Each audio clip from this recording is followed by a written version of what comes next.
थोड़ा सा बाकी रह गया था। तो एल्यूमिनियम वगैरह हटा दिया गया है इस चैप्टर से हालांकि। उसके बाद जो है अपन को देखना है एल्यूमिनियम भी एक बार थोड़ा सा देख लेंगे, तो क्योंकि बहुत कम पोर्शन हटा है इससे नहीं, अच्छा खासा हटा है। 74 से 78 चार चैप्टर तो एक बार निगाहों के सामने से ले जाते हैं, कोई दिक्कत नहीं है।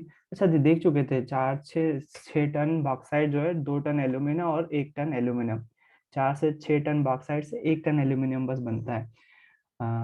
एल्यूमिनियम कैसे बनता है वो उसके बारे में बात कर लीजिए। चलो, रसायन उद्योग जो है वो यहाँ पर कुछ नाम आ रहे हैं, केवल इसको ही देख लेते हैं। भारत में रसायन उद्योग तेजी से विकसित हो रहा है। केमिकल में सबसे मेन जो प्रोडक्ट है ना, जो सबसे ज्यादा बिक रहा है, वो है हमारे कलर्स। जो पेंट होते हैं ना, पेंट, जबरदस्त केमिकल का यूज होता है। इसमें क्या लिखा हुआ है, अकार्बनिक पदार्थों में सल्फ्यूरिक अम्ल कृत्रिम वस्त्र, प्लास्टिक, गोंद, रंग रोगन, डाई आदि के निर्माण में प्रयुक्त नाइट्रिक अम्ल, क्षार, सोडा ऐश।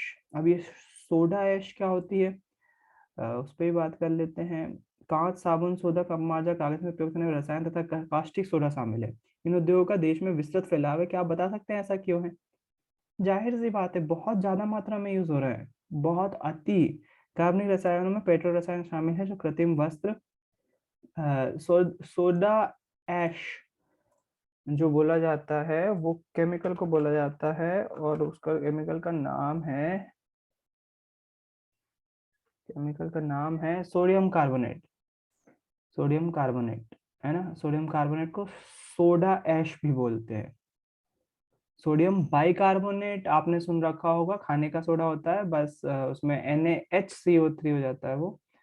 अम, बाकी जो है वो सोडियम कार्बोनेट सोडा ऐश कहलाता है। बहुत यूज हो रहा है, बहुत। एक तरह से धावन सोडा बनाने में सबसे ज्यादा, खाने का सोडा बनाने में भी बहुत ज्यादा। सोडा ऐश बोलते हैं, सोडा ऐश। ऐश मतलब होता है राख, है ना, राख को ऐश बोल रहे होते हैं।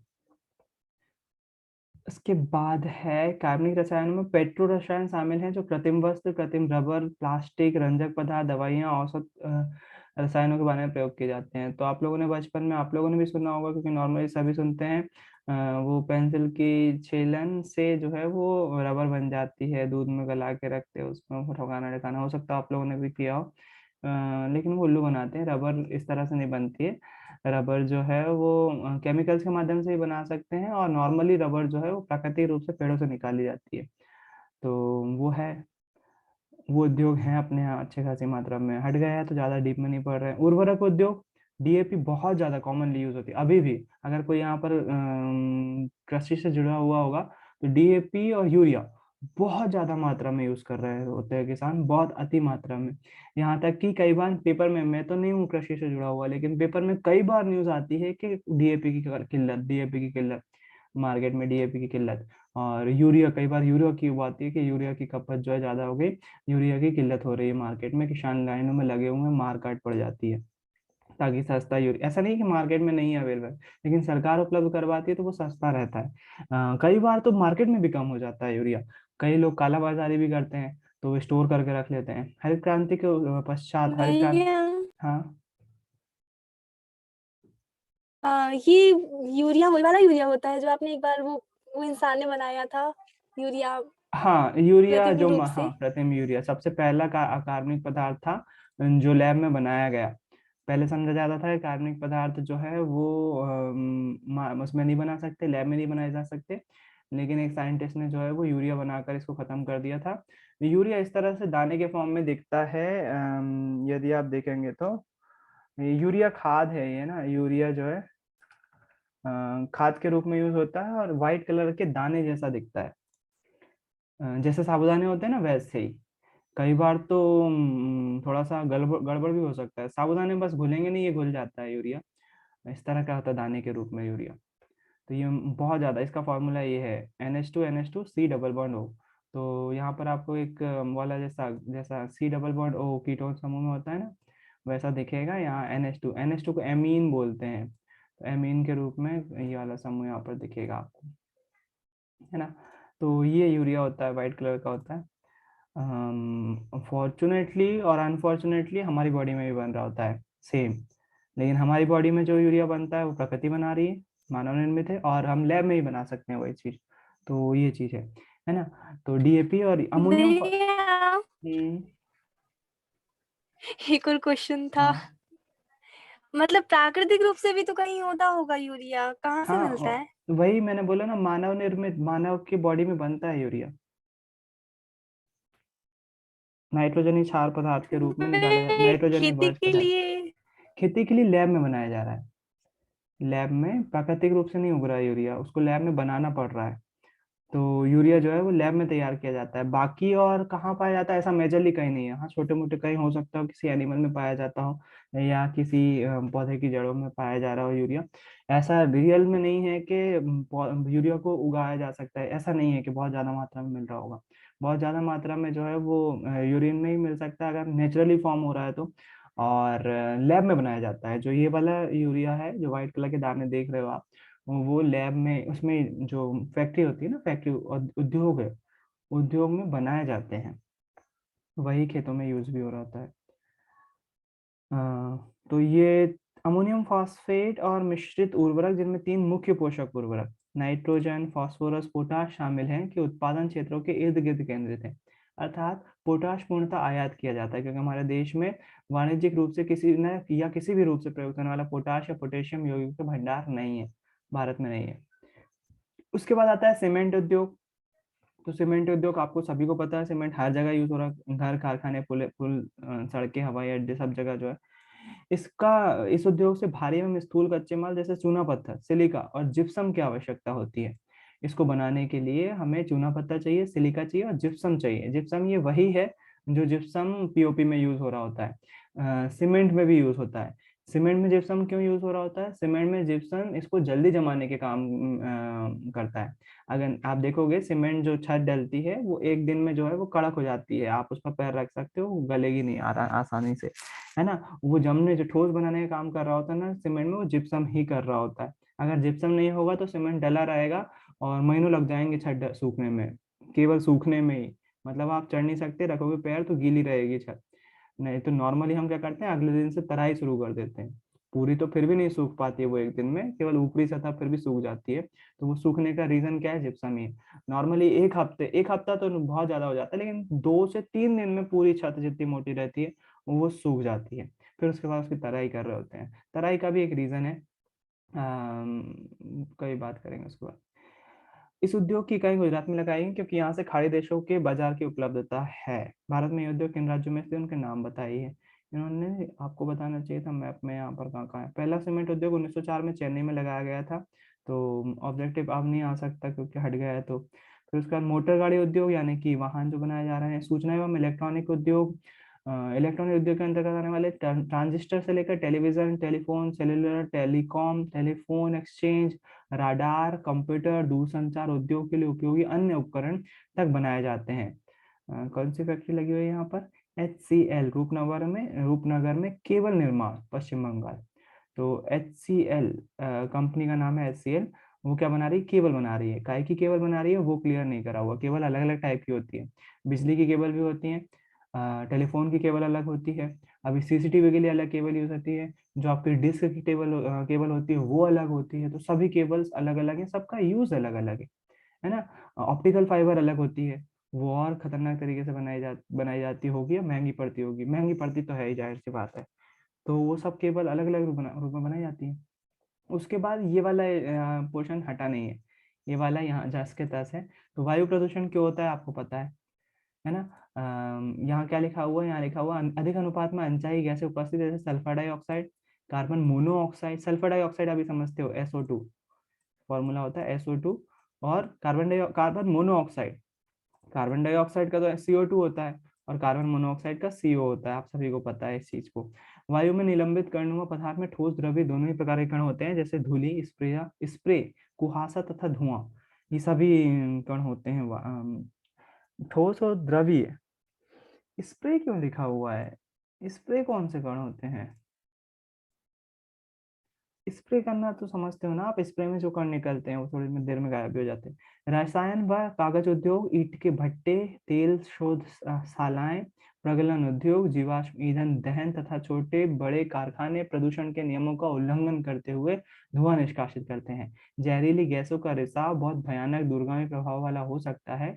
क्या आप भोपाल त्रासदी के विषय में जानते हैं? तो अच्छा, इसके बारे में कल चर्चा कर चुके हैं अपन, पहले बात कर चुके हैं इस पे। जल प्रदूषण किस प्रकार से होता है आपको पता है? इलेक्ट्रोप्लेटिंग कल, अच्छा इलेक्ट्रोप्लेटिंग देखा था लास्ट टाइम में, मैं तो भूल ही गया था कि कहाँ तक हो गया था। तापीय प्रदूषण, इस ये देखना था। जब कारखानों ताप घरों में जल को बिना ठंडा किए नदियों में तालाब, ये भी देख चुके थे। गर्म जल और ठंडा जल हो जाएगा तो जाहिर सी बात है। परमाणु ऊर्जा संयंत्रों के विशिष्ट अवशिष्ट व परमाणु स्वास्थ्य उत्पादक कैंसर, जन्मजात विकार, अकाल अकाल प्रसव जैसी बीमारियां होती है। मृदा व जल प्रदूषण आपस में संबंधित है। मल में का ढेर, विशेषकर कांच, हानिकारक। ठीक है। ध्वनि प्रदूषण तो आपको पता ही है कैसे होता है। बहुत ज्यादा अगर शोर होगा, कारखाना लगेगा तो शोर भी होगा, शोर होगा तो जाहिर सी बात है ध्वनि प्रदूषण होगा। उसके बाद लिखा हुआ है पर्यावरण निम्नीकरण निम्नीकरण की रोकथाम, विभिन्न प्रक्रियाओं में जल का न्यूनतम उपयोग तथा जल का दो या अधिक उत्तरोत्तर अवस्थाओं में पुनः चक्रण द्वारा उपयोग। तो यहाँ पर देखो फरीदाबाद में यमुना एक्शन प्लान के अंतर्गत वाहिद मल उपचार यंत्र संयंत्र लगा हुआ है। तो ये लोग क्या करते हैं, जो शहर से गंदा पानी आ रहा होता है ना, उसको ट्रीटमेंट करते हैं और फिर यमुना में मिलने देते हैं। तो गंदा पानी नहीं मिलने देते, मतलब ये है। तो पहला ऑप्शन लिखा हुआ है कैसे रोका जा सकता है प्रदूषण, बोले पानी का दोबारा यूज कर लो। कोई पानी निकाल रहे हो ना आप, तो उसको शोधित कर कर फिर से दोबारा यूज कर लो, ज्यादा से ज्यादा यूज करो, मैक्सिमाइज यूज करो। जैसे उदाहरण के लिए छोटा सा उदाहरण लेता हूँ, गाड़ी गाड़ी धोते हैं ना अपन, तो गाड़ी धोने में कितना सारा पानी लगता है। तो गाड़ी धोने के लिए नीचे जो है वो ऐसा ऐसा सिस्टम बना लो कि गाड़ी आप धो तो पानी नीचे जमा हो जाए। वो पानी ज्यादा गंदा नहीं होता है। उसको अगर सिंपल फिल्टर से भी साफ करेंगे ना तो झाग जो है वो अलग किया जा सकता है उसमें से। या फिर झाग वाला पानी अगर फिर से दोबारा गाड़ी में यूज कर रहे हैं तो बुराई क्या है, झाग वाला ही तो है। हाँ, अगर मिट्टी वगैरह हो गई तो उसको छान लो, छानने के लिए कोई सिस्टम लगा लो, तो वो फिर से रीयूज हो सकता है बहुत आसानी से, है ना। जल की आवश्यकता पूर्ति हेतु वर्षा जल संग्रहण, जो हमारा वाटर हार्वेस्टिंग होता है वो होना चाहिए। और क्या लिखा हो, नदी एवं तालाबों को गर्म जल एवं अपशिष्ट पदार्थों को प्रवाहित करने से पहले उनका शोधन करना। हम डायरेक्ट गर्म जल ना प्रवाहित कर, उसको शोधित करके प्रवाहित। यांत्रिक साधनों द्वारा प्राथमिक शोधन, इसमें अपशिष्ट पदार्थों की छटाई, उनके छोटे छोटे टुकड़े करना, ढकना व तलछट जमाव आदि सम्मिलित है। जैविक प्रक्रियाओं द्वारा द्वितीय शोधन, बायोलॉजिकल ट्रीटमेंट के द्वारा द्वितीयक शोधन। बायोलॉजिकल ट्रीटमेंट के द्वारा द्वितीयक शोधन कैसे किया जा सकता है, कुछ केमिकल ऐसे डालना उसमें जिसके कारण से वो नॉर्मली इसमें जो है वो ब्लीचिंग पाउडर यूज किया जा रहा होता है, ताकि केमिकली जो है। आप बोलोगे फिटकरी क्यों नहीं कर ले रहे हैं, फिटकरी भी कर सकते हैं, बिल्कुल कर सकते हैं फिटकरी डालने पे, लेकिन महंगा पड़ेगा। वो ब्लीचिंग पाउडर सस्ता पड़ता है और इंडस्ट्रियल ग्रेड के हिसाब से, क्योंकि बहुत ज्यादा पानी रहता है। सिंपल अपने घर में तो हम फिटकरी यूज कर सकते हैं, लेकिन यहाँ पर थोड़ा सा दिक्कत चला जाता है। उसके बाद जैविक रासायनिक भौतिक प्रक्रियाओं द्वारा तृतीय शोधन, तीसरी बार उसको शुद्ध बनाना, 3 चक्रों में वो करना, साफ करना पानी को। जहां भूमिगत जल का स्तर कम है वहां उद्योगों द्वारा अधिकतम निष्कासन पर कानूनी प्रतिबंध होना चाहिए। वायु में निलंबित प्रदूषण को कम करने के लिए कारखानों में ऊंची चिमनियां होना चाहिए, वगैरह वगैरह। साइलेंसर का यूज होना चाहिए। बहुत सारे स्क्रबर का उपयोग लिखा हुआ है, स्क्रबर उपकरण तथा गैसीय प्रदूषण को जड़त्वीय रूप से पता करने के लिए उपकरण होना चाहिए। स्क्रबर उपकरण, स्क्रबर तो आप समझते हो मेरे ख्याल से, रगड़ने वाला। स्क्रबर उपकरण गैसीय चिमनियों को कैसे यूज दूर कर सकता है भाई? ऐसी मशीनरी का उपयोग किया जाए तो ऊर्जा ऊर्जा सक्षम हो तथा कम ध्वनि प्रदूषण करे। ध्वनि अवशोषित करने वाले उपकरणों को इस्तेमाल के साथ साथ खानों पर शोर नियंत्रण, अब बड़ा हो गया थोड़ा सा, जब से दिमाग ही नहीं चला उसको अंदर किया जा सकता था। अगला एनटीपीसी देखो, एनटीपीसी पे जो है वो क्वेश्चन ऑब्जेक्टिव आ सकता है। राष्ट्रीय ताप विद्युत ग्रह, national thermal power, national Bharat में राष्ट्रीय ताप विद्युत ग्रह कॉरपोरेशन, अच्छा पावर कॉरपोरेशन, सीधे कॉरपोरेशन। तो इसका फुल फॉर्म आ सकता है। पहली बात तो ऑब्जेक्टिव में एनटीपीसी बहुत इंपॉर्टेंट चीज है अपने देश के लिए। जो अपने आप बिजली आ रही है ना, वो कहीं ना कहीं एनटीपीसी के द्वारा बनाई जा रही है ना। एनटीपीसी एक ऐसा बॉडी है, संस्था है, जो कि ताप विद्युत ग्रह का कॉरपोरेशन है। ताप विद्युत ग्रह का कॉरपोरेशन है और विद्युत बनाने का काम कर रही होती है। बहुत बड़ी बड़ी जो है, जहाँ पर भी एनटीपीसी के प्लांट होते हैं वहाँ विद्युत बनाई जा रही होती है, डैम वगैरह में। हर जगह नहीं, हर जगह नहीं है वो, लेकिन ज्यादातर जगह है। भारत में राष्ट्रीय ताप विद्युत ग्रह कॉरपोरेशन विद्युत प्रदान करने वाली मुख्य निगम है। इसके पास पर्यावरण प्रबंध तंत्र ईएमएस 14001 के लिए आईएसओ प्रमाण पत्र है। अब ये आईएसओ प्रमाण पत्र भी आ सकते हैं ना। आईएसओ प्रमाण पत्र मैंने शायद आपको बताया था, कई सारे एजुकेशन इंस्टीट्यूट के लिए ये सॉरी सॉरी आईएसओ प्रमाण पत्र दिया जाता है इंडियन स्टैंडर्ड का, है ना। मैंने आपको बताया था स्कूल्स को भी दिया जाता है, ये टेक्निकल संस्थानों को भी दिया जाता है। यह निगम प्राकृतिक पर्यावरण और संसाधन जैसे जल, खनिज तेल, गैस तथा ईंधन संरक्षण नीति का हिमायती है तथा इन्हें ध्यान में रखकर ही विद्युत संयंत्रों की स्थापना करता है। ऐसा निम्न उपाय द्वारा संभव है। मतलब ये सोच समझ कर प्लान लगाता है। आधुनिकतम तकनीकों पर आधारित उपकरणों का सही उपयोग करके विद्यमान उपकरणों में सुधार, अधिकतम राख का इस्तेमाल कर अपशिष्ट पदार्थों का न्यून उत्पादन। मतलब ये क्या करता है, जो कोयला जलाते हैं तो राख बचती है ना, उसका रीयूज कर लेते हैं। ज्यादातर यूज जो होता है उससे ब्रिक बनाने में यूज किया जाता है। ऐश ब्रिक बनाई जाती है और काफी हल्की होती हैं और मजबूत होती है नॉर्मल ईंट से। पानी भी कम सोखती हैं, तो सिंचाई की आवश्यकता भी उसमें कम होती है। तो वो ईंट बनाने में इस्तेमाल कर रहे होते हैं, कोयला प्लांट से जो राख निकल रही होती है ना। पारिस्थितिक संतुलन बनाए रखने के लिए हरित क्षेत्र की सुरक्षा व वृक्षारोपण के लिए प्रेरित करना, तरल अपशिष्ट प्रबंध, राख युक्त जलीय पुनर्चक्रण तथा राख संग्रह, ऐश पॉन्ड प्रबंधन द्वारा पर्यावरण प्रदूषण को कम करना। क्योंकि राख के कण बहुत बारीक होते हैं, वो पर्यावरण प्रदूषण फैला सकते हैं, वायु प्रदूषण के जिम्मेदार हो सकते हैं। सभी ऊर्जा संयंत्रों का प्राकृतिक रूप से मॉनिटर, समीक्षा करना और ऑनलाइन आंकड़ों का प्रबंधन करना। तो बहुत बड़ा संस्थान है, बहुत तरीके से काम करता है। कई लोगों के जो है वो ड्रीम जॉब होती है एनटीपीसी में काम करना, क्योंकि अच्छा खासा बड़ा संगठन है। निम्न में से कौन सा उद्योग चूना पत्थर को कच्चे माल के रूप में प्रयुक्त करता है? तो सीमेंट सही आंसर होगा, है ना। उसके बाद निम्न में से कौन सी एजेंसी सार्वजनिक क्षेत्र में स्टील को बाजार में उपलब्ध करवाती है? तो सेल। सेल का फुल फॉर्म आ सकता है, मैंने पहले ही बोला था, steel authority of India limited. Steel authority of India limited, है ना, ये हो सकता है एक। फिर उसके बाद जो है, निम्न में से कौन सा उद्योग बॉक्साइट को कच्चे इस्तेमाल उसमें यूज करता है? तो बॉक्साइट एल्यूमिनियम बनाने में यूज होता है, आपको पता है। निम्न में से कौन सा उद्योग दूरभाष, कंप्यूटर आदि संयंत्र निर्मित करते हैं? सूचना प्रौद्योगिकी। दूरभाष, कंप्यूटर इलेक्ट्रॉनिक का इलेक्ट्रॉनिक में आना चाहिए। है। हाँ, मुझे भी वही लगा। निर्माण करते हैं।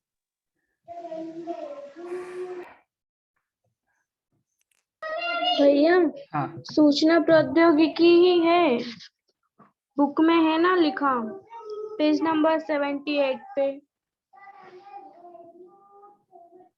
इलेक्ट्रॉनिक में क्यों नहीं आ सकते वो?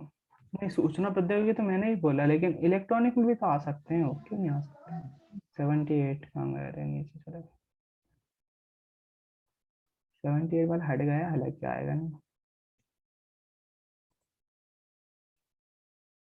सूचना प्रौद्योगिकी और लो, दोनों ही दिया हुआ है इसमें।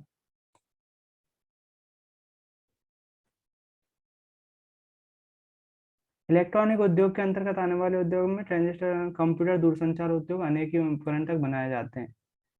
भाई साहब, इलेक्ट्रॉनिक में ही तो आ रहा है। भैया ऊपर देखिए। बेंगलुरु भारत की इलेक्ट्रॉनिक राजधानी के रूप में इलेक्ट्रॉनिक। यह भी अत्यंत रोचक है कि भारत में सूचना प्रौद्योगिकी उद्योग के सफल होने के कारण हार्डवेयर तथा सॉफ्टवेयर का निरंतर विकास है। तो हार्डवेयर और सॉफ्टवेयर आएंगे सूचना प्रौद्योगिकी में, ये इलेक्ट्रॉनिक में आएंगे।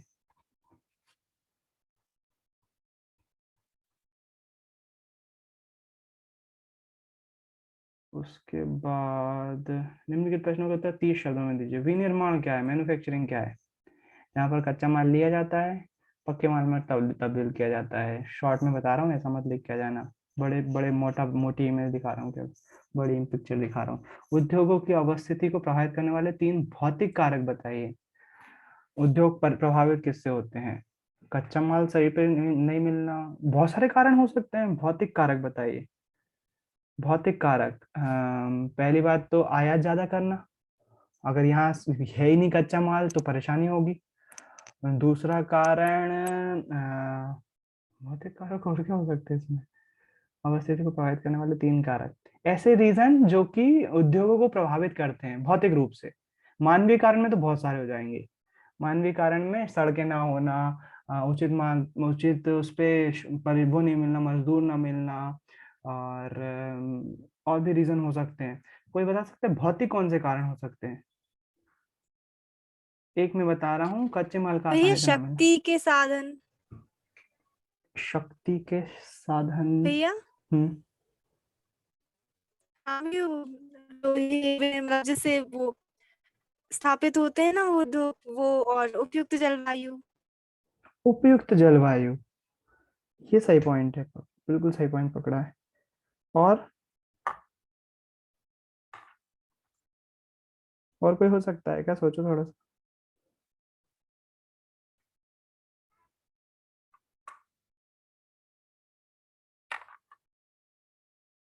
चलो, नहीं आ रहा दिमाग में तो रहने दो। अच्छा, औद्योगिक अवस्थिति को प्रभावित करने वाले 3 मानवीय कारण, तो मानवीय कारण तो हो सकते हैं ना बहुत सारे। मानवीय कारण मतलब जो मानव के द्वारा निर्मित कारण है, जैसे मेरे ख्याल से तो इसमें जो है वो सरकार के काम आएंगे। सरकार काम नहीं करवा रही है, तो आधारभूत उद्योग क्या, उदाहरण देकर बताइए। लोहा उद्योग आधारभूत उद्योग है। उसके बाद सीमेंट उद्योग भी आधारभूत उद्योग में ही आएगा। तो ये क्वेश्चन इंपॉर्टेंट है चारों, क्योंकि इसमें से 3 नंबर का आना है। तो ये बहुत इंपॉर्टेंट क्वेश्चन है चारों, और चांसेस हैं 80 से 90% इसमें से क्वेश्चन मिलेगा आपको। तो ये देख लेंगे, अभी भेज दूंगा मैं इसको। उद्योग पर्यावरण को प्रदूषित कैसे करते हैं, तो ये भी आ सकता है 3 नंबर में।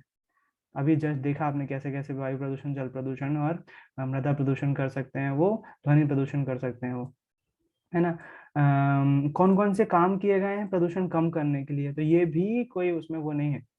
इस्पात उद्योग, मिनी इस्पात उद्योग से भिन्न क्यों है, उद्योग की समस्या क्या है, किन सुधारों के अंतर्गत इसकी उत्पादन क्षमता बढ़ी है। ऐसे क्वेश्चन चांसेस कम है आने के, ऐसा नहीं बोल रहा हूँ कि आएंगे ही नहीं, क्योंकि बड़ा क्वेश्चन 3 नंबर में एक्सपेक्ट नहीं किया जा सकता।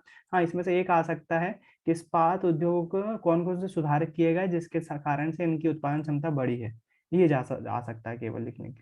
तो ये भी लिख लेंगे, 3 क्वेश्चन है उसी में डिवाइडेड, तो उसमें कोई परेशानी वाली बात नहीं है। ये ऑब्जेक्टिव में आ सकता है, देखें क्या है। प्रत्येक के लिए एक शब्द दें, मशीनरी चलाने में प्रयुक्त। भाई इंग्लिश में नाम है, क्या है ये, है क्या? उद्योगों के संदर्भ में प्रत्येक के लिए एक शब्द दें, सांकेतिक अक्षर कोष्टक में दी गई है तथा उत्तर अंग्रेजी के शब्दों में है। ये नंबर क्यों डले हुए हैं इसमें? 5 6, अच्छा 5 अक्षर का होगा। ओ, मशीनरी चलाने में प्रयुक्त, क्या पावर। Machinery, POWER। हाँ यार, बात तो सही है। हो सकता है गलत हो, है ना, मशीनरी चलाने में पावर ही चाहिए, लोकेश ने बोला ना। एक बार आंसर्स आंसर नहीं देखते, पहले अपन कंप्लीट कर लेते जितना अपन को पता है, उसके बाद आंसर देखेंगे। कारखानों में काम करने वाले व्यक्ति, भैया वर्कर, वर्कर। वर्कर। WORKER। हाँ, वर्कर। उत्पाद को जहां बेचा जाता है, मार्केट। बिल्कुल, MARKET, 6 अक्षर का, बिल्कुल सही। वह व्यक्ति जो सामान बेचता है,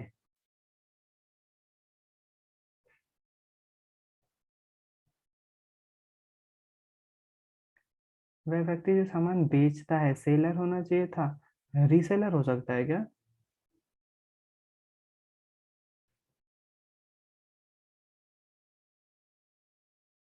सेलर होना चाहिए वैसे तो, पुनः बेचता है में रीसेलर आना चाहिए, पता नहीं। वस्तु उत्पादन, तो ये तो सिंपल सी बात है। वस्तु उत्पादन P से,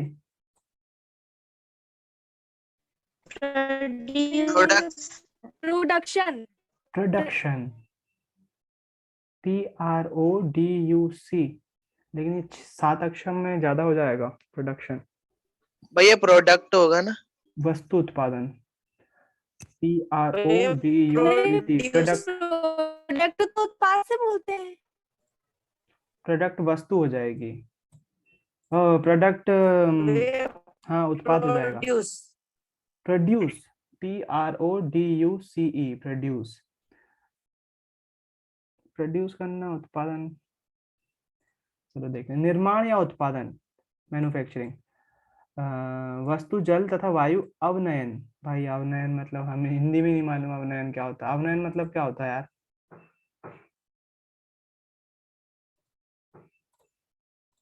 चलो आंसर देखते हैं। क्लास 10th क्या पढ़ रहे हैं अपन? जियोग्राफी।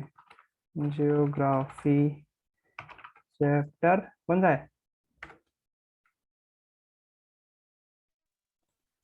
6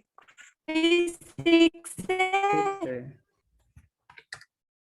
मेरे को चैप्टर याद नहीं है, बताओ। ये लास्ट वाले में पोल्यूशन आएगा क्या? अवनमन लिखा हुआ है यार, अवनमन का हिंदी में पता नहीं था क्या है। अरे बाप रे, इतने बड़े नोट्स बना दिए, क्वेश्चन आंसर ही नहीं दिए। बहुत बढ़िया।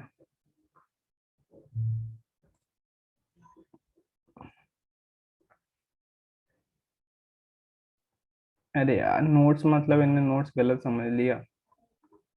इन्हें नोट्स में चैप्टर के नोट्स बना के दे दिए। वैसे अच्छी चीज है यार, ऐसे नोट्स भी होना चाहिए, चैप्टर याद हो जाता है। नोट्स में हम क्या करेंगे, वो पूरे चैप्टर के नोट्स बना के दे देंगे।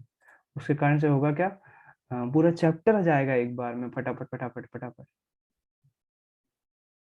देखिए इलेक्ट्रॉनिक ये पलक यहाँ पर भी आंसर है ना, जो कंप्यूटर टेलीफोन बनाते थे इलेक्ट्रॉनिक, उसके आंसर दिए होंगे।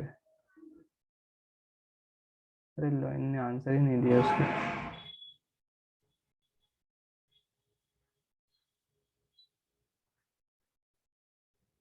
गलत बात है यार ये तो। चलो अपन क्यों टाइम पास कर रहे हैं, वो चैप्टर से रिलेटेड भी नहीं है। एक बार देख लें यार, नहीं तो वो मन में ही लगा रहेगा कि ये नहीं मिला, ये नहीं मिला। ये यार इतने सारे ऑब्जेक्ट दे दिए उन्होंने, चैप्टर के ही नहीं दिए बस। वाह। चलो भाई साहब, मैं बंद कर रहा हूँ ये वाली चैप्टर की कहानी। जितना हो गया काफ़ी है। 3 नंबर के हिसाब से क्वेश्चन आएगा तो आपको भेज दिए जाएंगे वो क्वेश्चन। और अगला चैप्टर देख रहे हैं ताकि ये भूगोल का मसला ख़त्म हो। भूगोल में यहाँ तक ही था, मैं क्वेश्चन भेज दूंगा, अगर उसमें कोई दिक्कत आती है तो वो पूछ लीजिएगा। एक बार फिर से ज्वाइन करिए ताकि नया चैप्टर देख सकें।